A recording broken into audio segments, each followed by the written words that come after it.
It's a very special time now in the global art calendar when everybody comes to London to see the Frieze Art Fair.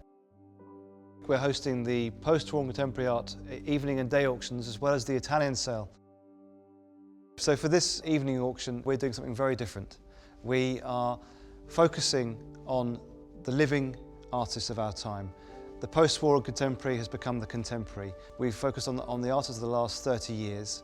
An auction that contains the masters of our time alongside some of the really up-and-coming young artists that we believe will be big names of the future.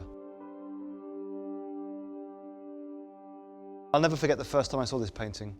It was in an empty room, and empty except for this one painting. It illuminated the whole room, literally. I'm delighted that we at Christie's are able to present this seminal work by, in my opinion, the most important living painter. Kerze from 1982 is from a very important Scandinavian collection, has not been seen in public for 25 years. So it's really quite special for us to handle this painting. For me, the candle paintings are classic works of contemporary art.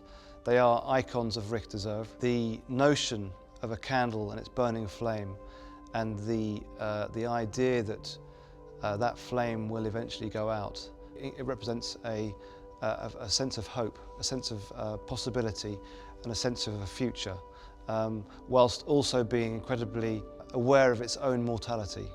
The exhibition at Tate Modern, which began this week, is really extraordinary. The journey through his work from the early 1960s is remarkable. This is an artist who was living in the East before the Berlin Wall went up and managed to get across just in time. The work came to stand as sort of a silent protest against the regime.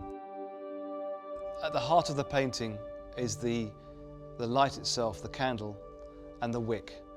Richter has really depicted these with utter conviction. And it's really the transparency that you're seeing.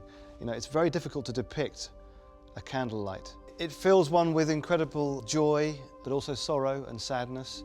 It's incredible to think that still today, in 2011, painting can still be so relevant to the way that we live our lives.